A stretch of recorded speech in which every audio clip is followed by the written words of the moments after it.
Hello, and welcome to the Diane Rehm Book Club. I am Leslie Van Zandt, Chief Advancement Officer at WAMU. Thank you so much for joining us today for the Diane Rehm Book Club. Diane will be hosting Simon Van Booy for a discussion about his latest novel, Sipsworth. Sipsworth tells the story of an elderly woman who has moved back to the small English village of her birth to await death. She seems to be counting down the days until the end of her life, until, that is, a small visitor enters her home. Simon Van Booy is the award-winning best-selling author of more than a dozen books for adults and children.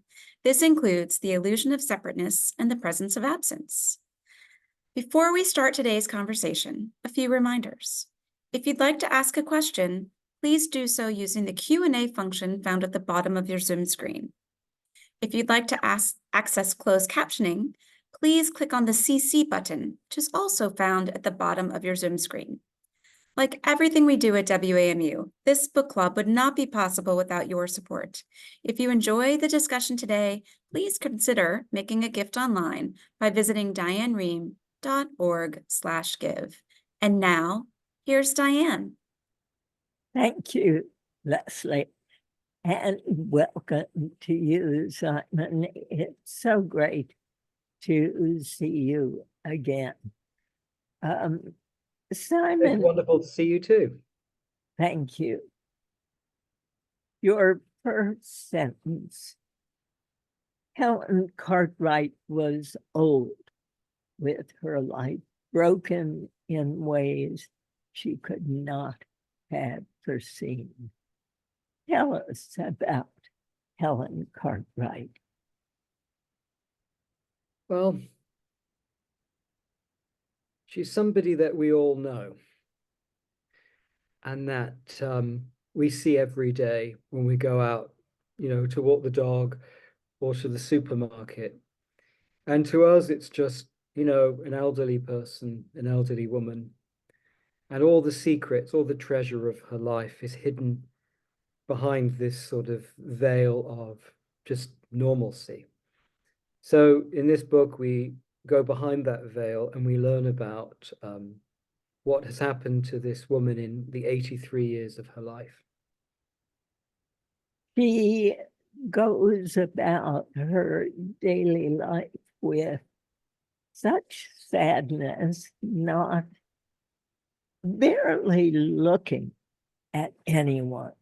She hasn't spoken to anyone. She makes her tea. She feeds herself little bits of food. She is literally, and she says this, just waiting to die. How did Helen Cartwright first come to you?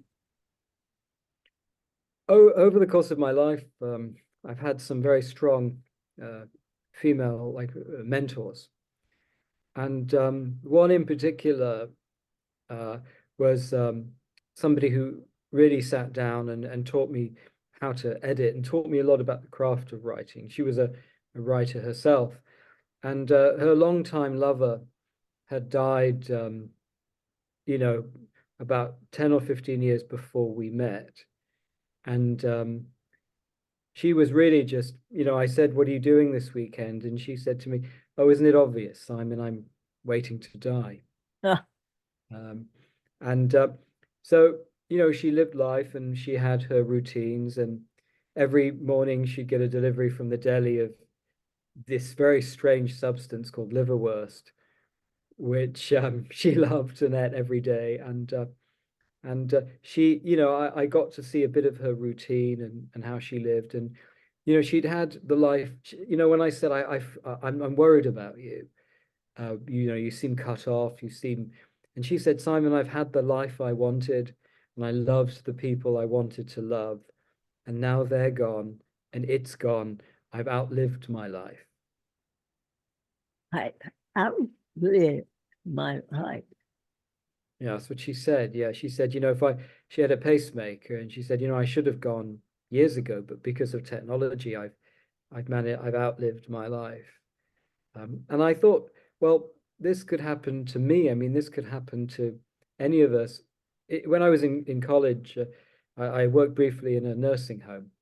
So probably the most useful thing I did actually during those 4 years. But I got to know people who on the surface, they seemed just like what you'd imagine, elderly people to look like. But when I got to know them, I just was just in awe of the things they had accomplished in their lives and the experiences they'd had. And they taught me so much as a young man about how to live and how to love and how to care for others, and things that are sort of lost maybe today, but how to be magnanimous.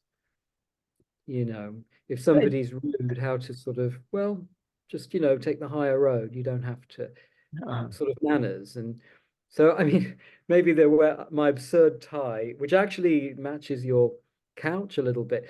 The way I was heavily influenced by the people I met during those 4 years. it's so interesting because you keep her life from us, the life she had earlier.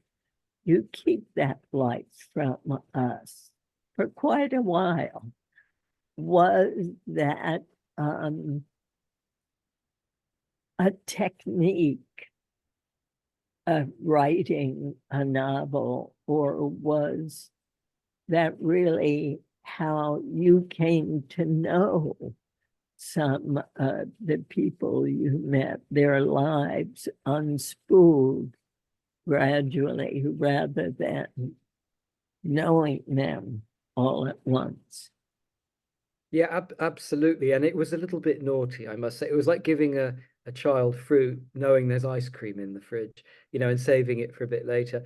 So I did save that reveal about her life, until midway through the book, because I did want readers to maybe feel, oh, I just thought this was an elderly woman. So halfway through the book, we realize that Helen is actually a marvel. And when I was a child, one of my first jobs was to deliver newspapers.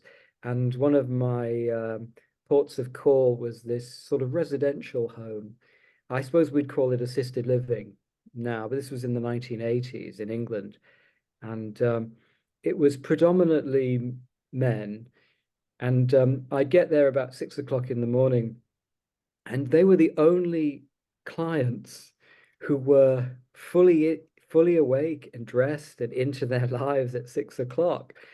And I'd put the newspaper through the letterbox. It was all political. There was the Telegraph reader, the Guardian reader, and they were all they all wanted different papers. But I put the newspaper through the letterbox, and the moment I did, the door would open, and there'd be a man there in a sweater vest and a tie, with a moustache and a pipe, a lit pipe, 6 o'clock in the morning, polished shoes, either Brogues or Oxfords.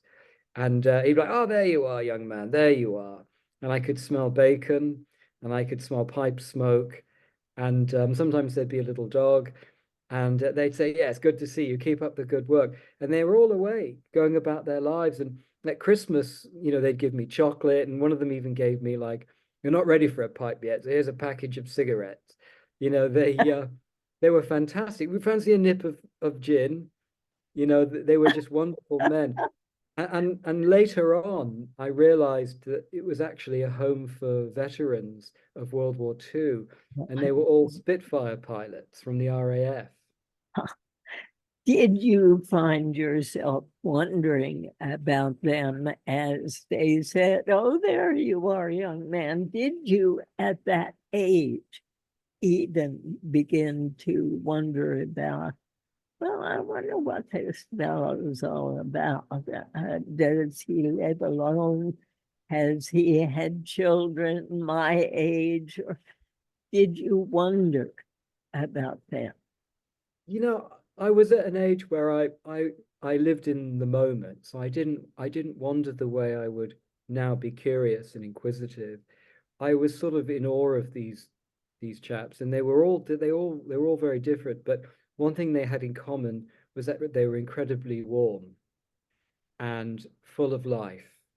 And my wife's grandfather who were shot down in World War II and hidden by the resistance, and eventually, he was smuggled back to England where he kept flying missions.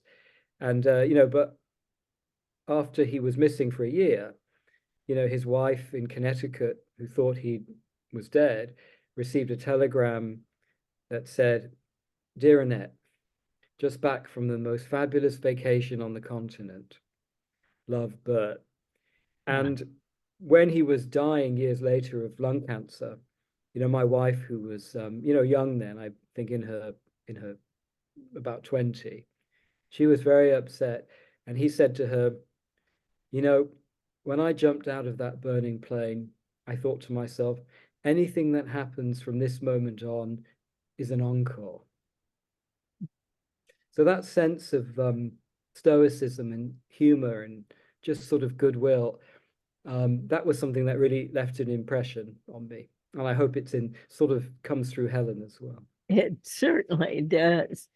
Tell me about your parents. I'd be interested in knowing. I know you grew up both in Oxford and another small town. Tell me about that. Yeah, I spent the first 10 years of my life in a place called Ruthin, which is in Clwyd in North Wales. So it's sort of it's Welsh speaking, it's sort of people there speak English. It's like Quebec in the way that people speak French and English indifferently. And it's a farming village where there are more sheep than people. And at night the stars literally just they don't flicker, they sort of explode. And there's mud. You can't not get mud on anything. I mean, if you're getting married, they'll somewhere on the dress there'll be mud. Um, and people, we lived in a way that then was sort of like quite pastoral. People drove old Land Rovers and they grew their own vegetables. But now that's all very fashionable, to grow your own vegetables Of and to have a Land course. Rover.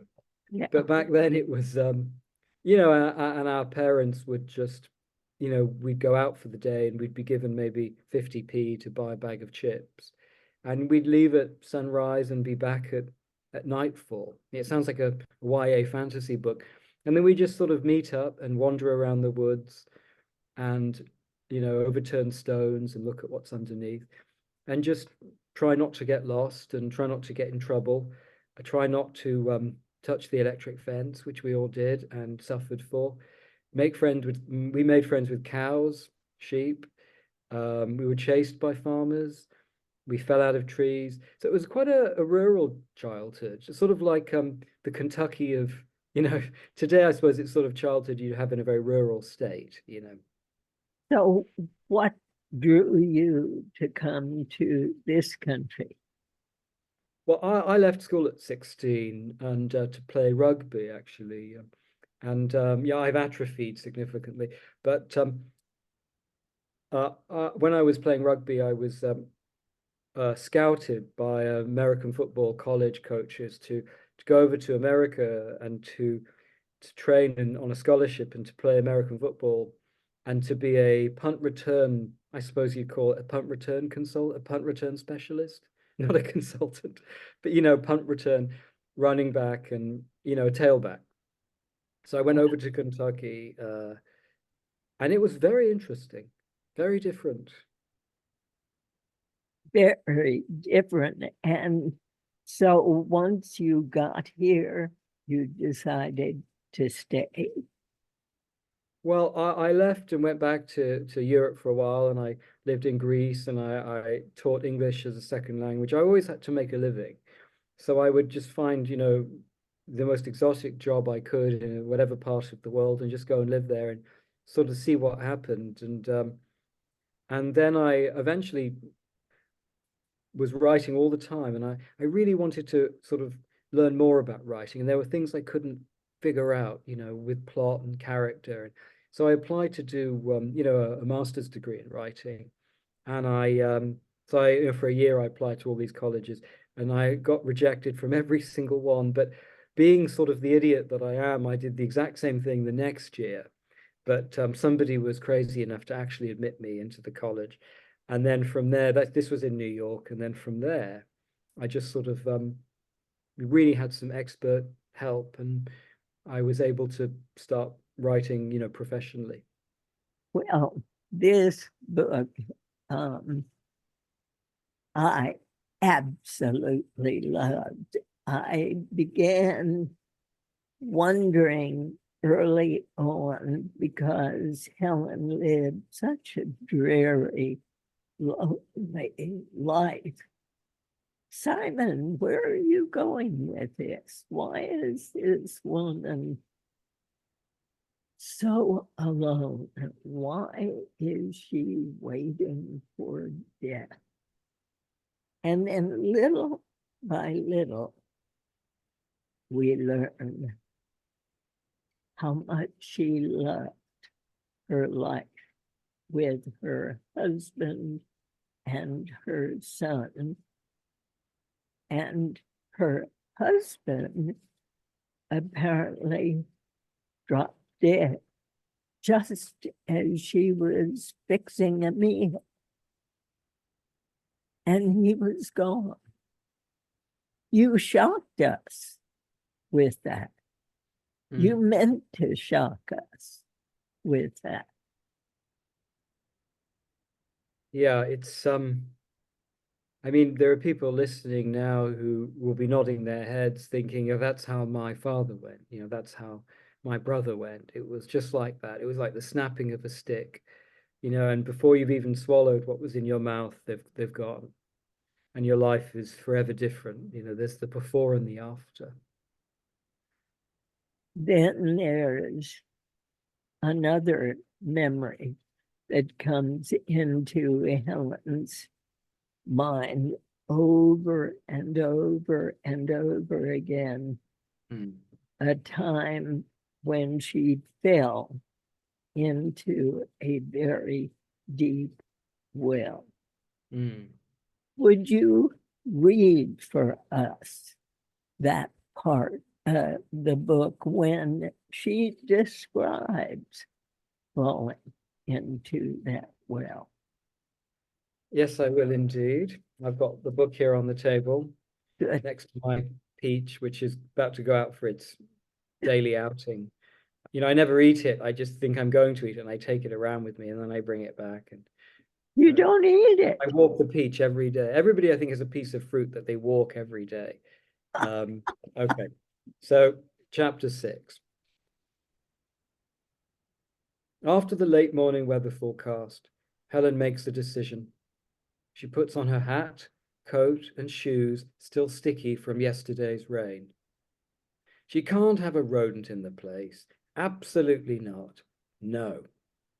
The smell alone would be unbearable. She roots in the cupboard for the folding umbrella, snaps open her handbag to make sure everything is there, takes one final look in the sitting room where she's covered the fish tank with plastic film in case it tries to escape. The front door closes with its usual clap of the letterbox, but Helen hesitates on the doorstep, remembering again that time she tumbled into a well not properly filled in. For months after, fine grains of earth had clung to her scalp. On the quick plummet down, her nose and mouth filled with soil, and the dark. So thick it was impossible to know if she'd gone blind. Oh, she cried out, of course, but each time her voice grew smaller and smaller until she was just a speck and nothing beyond the churn of imagination which placed her above like a wind, everywhere but invisible to the mother and father crunching the woods, casting their daughter's name into darkness like a small net. Members of the police and fire brigade combed forest and field until dusk. Then, with volunteers from the Veterans League and Teachers Union, they went all night on sugary tea and shared cigarettes. Her father had only been back a year from the war and was teaching again at the local school, hobbling the corridors with the help of a rubber-capped walking stick. Some of the children made fun of how he walked, imitating him on the playground to make themselves laugh and feel better about their own fathers, who lay at the bottom of the sea, or in pieces somewhere, soon grown over. But the other children's words and actions didn't affect Helen. So many nights she had lain still in her bed, begging God to bring her daddy home. She had even offered her life in return for his. Deep in that wet stomach of earth, she wondered if this was the fulfillment of that bargain. She was finally rescued in the early hours of Friday morning with the help of a neighbor's dog that had been given something of hers to smell, an embroidered handkerchief. All the searchers had to do then was follow. Her mother had tried to feed the dog, but it wouldn't take anything until the child was found. Without knowing why, Helen fumbles for her keys and strides back into the house. From a drawer between the cooker and fridge, she takes a small cutting knife. Still buttoned into her coat, Helen carries the knife into the sitting room, where she pokes 6 quick holes in the plastic stretched tightly over the top of the fish tank. She expects to hear or see something. The miniature world below is perfectly silent, as though the creature knows its life is finished and has accepted it. And in that fish tank is our little friend Sipsworth, who gains his name after Helen becomes actually quite friendly with Sipsworth. Helen found a fish tank on a rainy night in the middle of the night after a neighbor put out his trash, part of which was the fish tank. This part seems so unusual to me that Helen, it's pouring down rain. Helen is in her bathrobe and goes out, crosses the street, and picks through this trash and extracts the fish tank with everything that's in it and sneaks away home, hoping no one on the block has seen her. That seems so uncharacteristic to me about Helen. How come she, this very inward person, would do such a thing?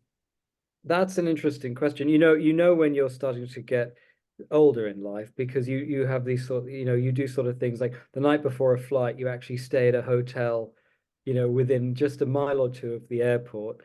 You become very interested in weather, and you start seeing the value in certain things that other people throw away. And so all these 3 things I'm now doing. But Helen goes out there because she is interested in what people throw away, what people discard. And but in this case, she brings the fish tank back into her house because inside she notices a toy, the exact same type of toy that she and her husband gave to their son when he was a child. And memory sometimes comes to her in such a powerful way that it will knock the day off course. But memory has never come to her in this way as something physical. And so that compels her to, powered, by some sort of instinct, she lifts the fish tank and carries it through the pouring rain into her small house. And then she gives herself several days to go through the innards of the fish tank. She doesn't want to rush anything because she feels she has nothing better to do except watch the telly or listen to music. So she goes through each bit slowly, slowly, slowly. But that first night, she's up in her bedroom and she hears a noise. She doesn't know what the noise is. And that noise is what? A little friend in a little furry winter coat who was living in the fish tank. Tell me why you chose a little mouse to be a friend to this lonely woman. Why not a dog or a cat or some other creature that most people would take into their house? Well, actually, I suppose that's all because of my wife, who's allergic to cats and dogs. But we absolutely love animals. And so it started, I suppose, with we had a fish. That was the gateway pet. And but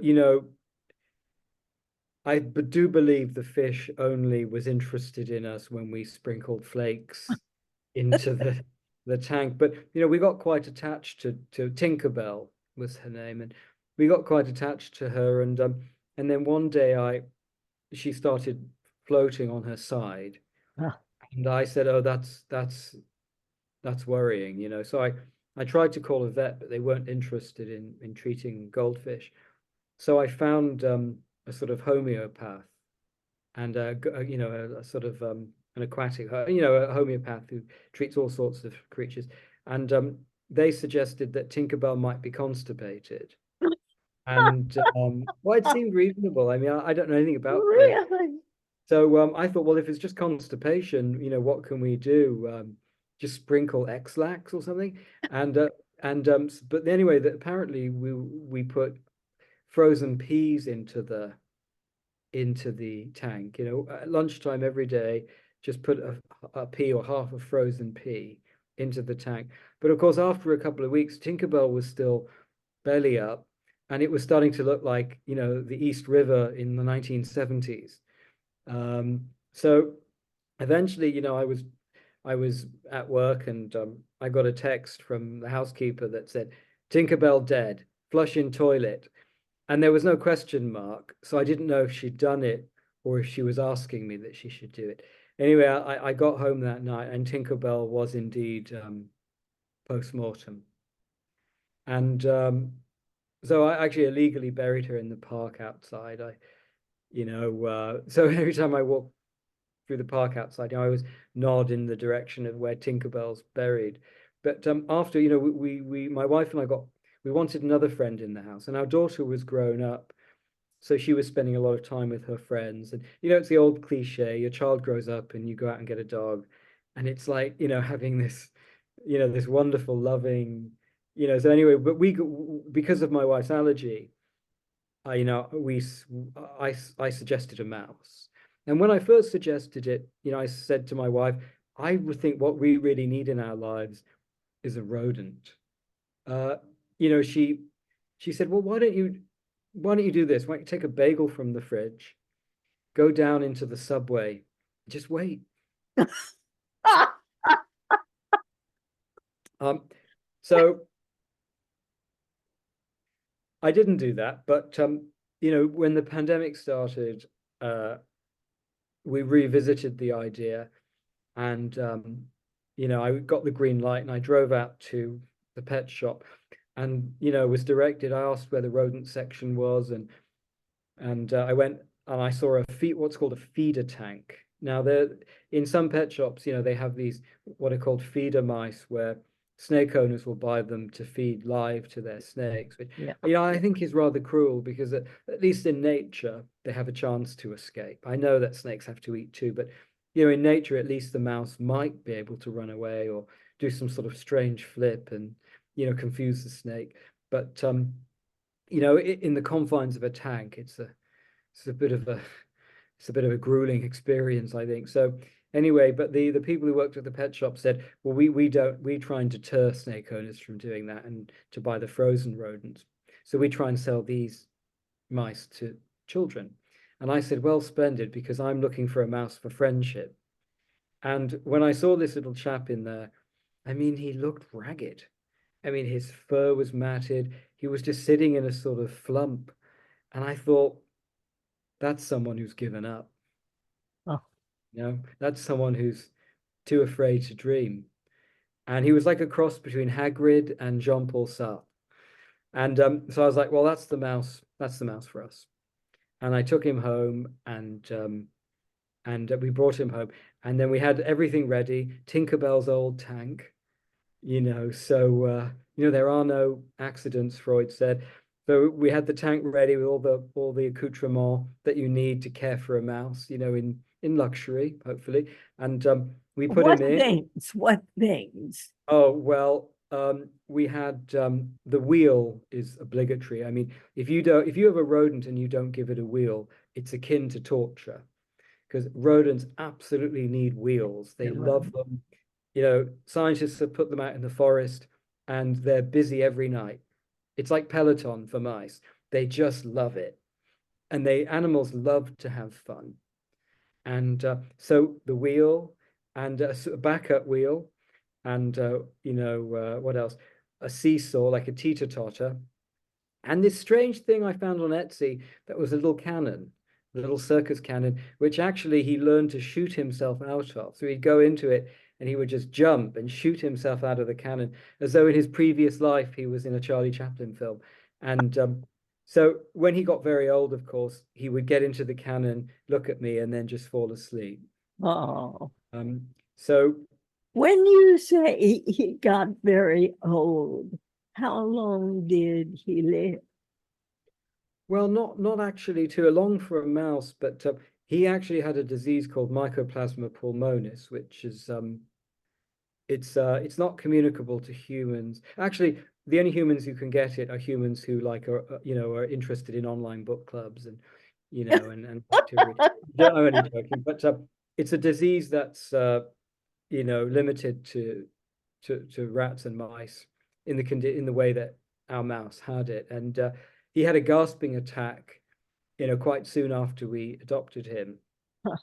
And so most vets won't treat rodents. You have to find a vet who treats what are called exotic animals. How mice are exotic, I just don't understand. But anyway, we found a fantastic, veterinarian, and she suggested, well, you can prolong his life, but it's terminal. So, if we gave him an antibiotic every day and a bronchodilator, something like albuterol, but for, a mouse. And I fed him this twice a day with an oral syringe. And sometimes I had to mix it with peanut butter. Mice worship at the altar of peanut butter. um, and then I'd make him smoothies, like blueberry smoothies with banana, and I'd put the medicine in there. The lengths that pet owners go to get their pets to take medicine. I mean, it's that kind, we could get to the pet owners could find a way to get to the moon because they found a way to get their pets to take every kind of like horrible, potion. So, he was sick, and then I had to actually work in Los Angeles during the pandemic. And so you can't take mice on commercial airplanes. And as I don't know anyone with a private jet, I was going to have to drive across country from New York City to Los Angeles. And I did. And, because of his Wow. respiratory condition, I couldn't stop and have supper. And I could stop and go to the restroom and get gas, but not at the same time. And so I had a series of coolers, and I rigged something so that I could belt in his little case. So we were going on a road trip together. It was like Thelma and Louise, but me and a mouse. And you would talk to the mouse. I would. And we listened to audiobooks together. And then I had to wear a shirt and tie because I had to smuggle him into hotels every night. I thought if I'm wearing my only bespoke suit, then the people at the hotel won't think, well, that man looks like he might have a mouse in his pocket. So this is how you arrived at this book, Sipsworth, from your own experience. Right. And then, he died on the way back to New York in Las Vegas, like Oh, Elvis. I'm sorry. How old would he have been? Do you know? Yeah, he was about 8 months. Uh, is that the general lifetime span for a mouse? No, actually, we had a second mouse. We waited a bit because we didn't want to get a rebound mouse. So, after we had waited, and the sea of tranquility was upon us, we actually adopted a second mouse. And when we were in the pet shop looking at him, he was being bullied, which is an awful thing to watch, bullying. And he wanted just a drink from the little water fountain, and the other mice just kept pushing him away. And my wife said, "Look at that, they won't even give him a Sipsworth." And that's how he got his name. We took him Wow. home, and he lived over 2 years, Oh my, which how yeah, wonderful. He he was in a mouse obvious blue zone, Diane. he obviously felt the love as Sipsworth does feel the love from Helen. This is such a remarkable story about yourself, your family, you're telling us. Helen actually goes out of her usual routine first to find a mouse trap or some way to catch the mouse because she wants to put it outdoors. And she meets the store owner who's very helpful, but he offers her a mouse trap that's going to snap the mouse and crush it, or one of those glue traps in which a mouse gets stuck and can't move and ultimately dies. And she's horrified by the thought. She leaves the shop without anything that she purchased and goes home and begins to, well, she's got the mouse in some kind of box. Is it a pizza box? What kind of a box is it in that she first pokes a hole in and she sees his little pink nose coming through that hole? Well, he's living in an old box in the fish tank. And she puts the fish tank outside, and Right. she doesn't know why she just didn't do that in the first place. And but that night she hears, it's raining very badly. And so she's worried that the fish tank will fill up and it'll be sort of like a rodent version of Titanic, without the iceberg and the orchestra. Um, so she can't sleep, so she goes downstairs cursing, and she flips over the fish tank, which has some pooling water, and ruins her slippers.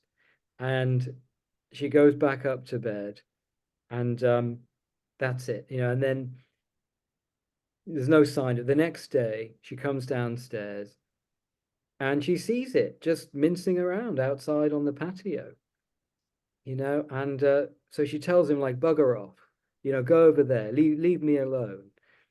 And then she goes about her daily work, which is to listen to the radio in the morning, have a muffin, and watch the 2 o'clock film on BBC Two, and then watch the 6 o'clock news and watch a game show, and then go to bed, maybe have a bath.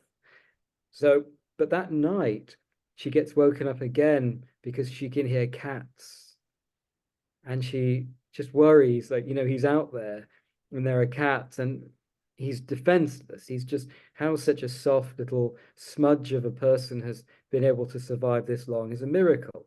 So she puts on her slippers and she goes back downstairs, and she takes an old a box, that she'd had a frozen pie in that she had for dinner, and she goes out and she looks And she puts the box under the hedge, hoping that with some oats, and she hopes that at least, he'll be safe. But she ends up actually inadvertently bringing him into the house and putting him in the sink. And then she goes back to bed, and then she wakes up the next morning and she realizes she now has a mouse living in her sink that she's brought in and fed, and she doesn't know what she's going to do. Here's a question from David, who says, I love the book. One thing I didn't quite understand, as a distinguished cardiac surgeon, which we ultimately learn Helen is or was, except there's one hint. She looks down at her hands and she says or thinks, I can't believe what these hands used to be capable of. As a distinguished cardiac surgeon, Helen must have had friends and colleagues. Why did she choose to move back to England, where she was actually born, and live a life of isolation? That is a very good question. And I'll say that she, in the book, it says that she moved back to England after 60 years of living in Australia because she wanted to close her life in a perfect circle. And the older she gets, the closer she feels to her parents, and the more she wishes she could talk to them, not as her parents, but just as people who had shared their lives with her. And in Welsh, there is a word called hiraeth. And there's no real translation into English, but it means it means the pull of home. It's the idea that, the ground where you lived, where you grew up, somehow remembers you, and you just feel this sort of magnetic pull back to the soil, to the earth, to the weather, to the trees and the rivers, that raised you. So that the pull for home, hiraeth. So maybe maybe that actually exposes more about me than Helen. But maybe I think that there's some version of hiraeth, but also it might be that all the memories she's had with her husband and son, in Australia, maybe it's too painful for her to stay there. And often, therapists have told me that when a traumatic event happens and you lose someone, you often go back to the time before you met them, and sort of find a way to survive and to go on without them. It's the same thing the shopkeeper told her when she was looking for a way to get rid of the mouse. She confessed that she had been feeding the mouse little bits, leaving food out for the mouse. And he warned her. He said, if you leave food for the mouse will stay there. It will forever be there. And you're talking about human beings in somewhat the same way. Absolutely. I mean, my wife and I experienced a very deep friendship with our mice, and they didn't just want love, Diane, they craved it. They crave love. And when we walked past, his home, if he wanted us to pick him up, he would get on top of his pie box and he would wave his paws in the air. And that meant he wanted to be picked up. I mean, he really did. He waved his paws in the air, the way a dog will get on its back legs and wave its paws.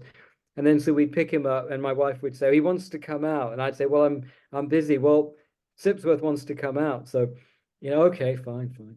So we go there, we take him out, and we'd lay a blanket on the couch and put all his toys out. And we'd sit there and, watch television or read, and he would just sort of potter around playing with his toys. And when he wanted some attention, he'd jump onto my leg, or he'd come up to my shoulder and sort of nuzzle me or play with my hair. And when he wanted to go to bed, he would bring a piece of tissue paper in his mouth, and that meant he wanted to be put back. And he would then disappear into his pie box, and we'd hear a lot of shuffling, a lot of rearranging of tissue paper, and he was sort of just getting ready for bed. And so he really was he was the finest of friends, and he never bit. He never did anything remotely mean or vicious, or he was But just the sweetest Simon, person. what you seem to be telling us through this book and through what you're saying about your own experience is that mice are much more available to us as loving creatures. We think of love as part of the human brain. We don't, I mean, I think of my dog as loving me, but I've never thought of a mouse as having the ability to love. Well, the mice I've had really did. I mean, they were very different personalities. Our first mouse was called Tiresias, and he was much more of a street mouse. He was jaded, he was cynical. But Sipsworth was, sprightly and enthusiastic and well behaved, and he hated having any kind of sticky fruit juice on his paws. We took him to Florida on holiday with us, and he had a rather good time, and he just craved company, and he was just so happy just to cuddle up with us. And if you think about it, I mean, over 100 million mice are used in medical research in the United States Exactly. alone. Over 100 million. So, I mean, the chances are that people we love are alive today because of mice. And, I just wonder if we should have a mouse statue outside every hospital. Interesting thought. Here is a question from Karen. By the end of the book, after he has gone through so much sickness and Helen's identity is revealed, there's a part I wish you'd read for us first before we go there.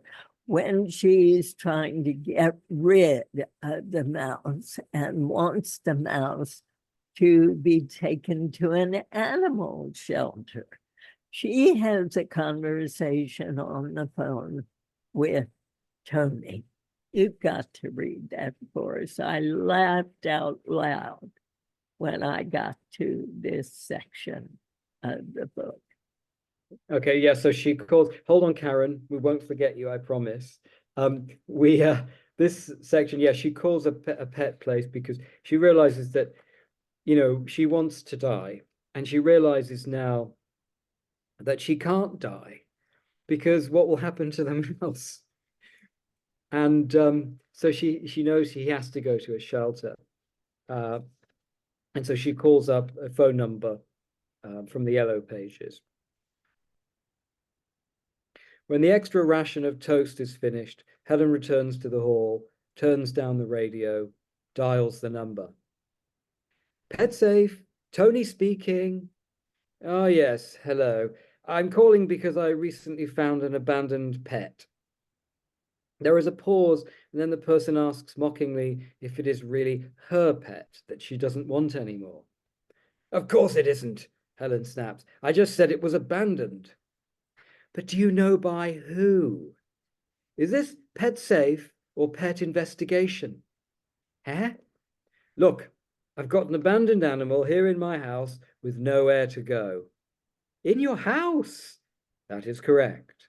I found the creature in the street, brought him back, fed him, gave him water and a place to sleep, so he's stable. Oh, sounds like you've made a friend. Well, I haven't. But you're caring for it. Can't the animal stay with you? What you don't comprehend, Tony, is that I'm an 83-year-old woman who could die any second, and then you'd be back to square one, alone, vulnerable, and almost certainly malnourished. Ah, dog or cat? Smaller, Helen tells him. Rabbit, guinea pig, chinchilla, hamster, hedgehog, sugar glider. Helen can tell the man is reading off a list, and it annoys her. It's a mouse. A mouse? Well, does it have a cage? No, he's living in my sink. In your sink? I needed a place where the thing couldn't escape. And you found it abandoned in the street? Exactly. Well, how did you get it back to your house exactly if it doesn't have a cage? It was living in a broken fish tank which I carried home without realizing there was a creature inside. There is a brief pause while the man chuckles.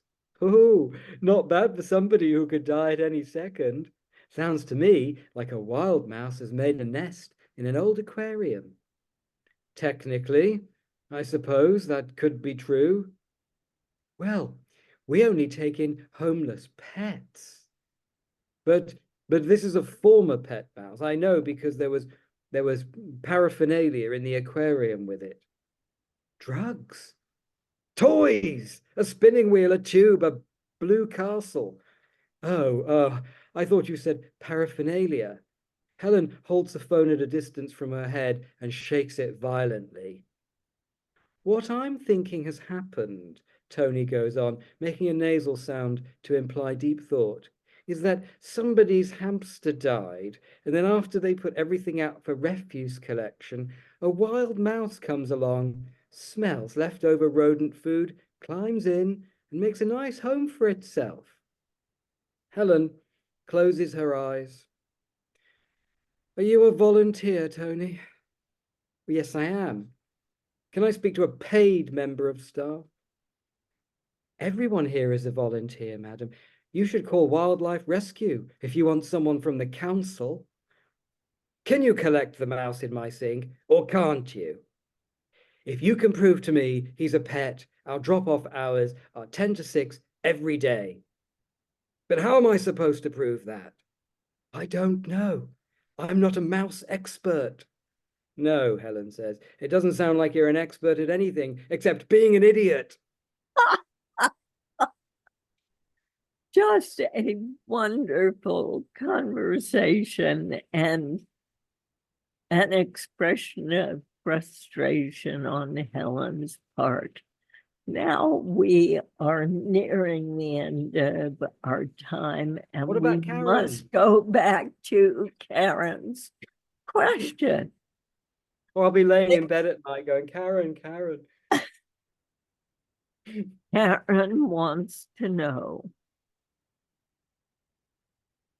how the mouse really comes back at the end of the book, or does the mouse come back? My husband and I are having an argument about this. So we would like to know from your lips, does Sipsworth come and put his little hand at the door? Yes. 100%, 1,000%. Good. Sipsworth comes back, and in real life, I haven't written this in the book, Helen opens the door, they have a crazy wild reunion, and they spend the holidays together, and everybody comes over and they have the most wonderful party.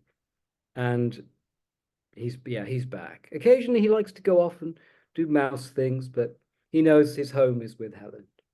How do you imagine Helen's life goes on from there, having made these connections with the shopkeeper, the doctors, the nurses at the hospital. She's made herself a circle of friends, and she actually imagines having them to dinner. You think she, in effect, comes back to life because of Sipsworth?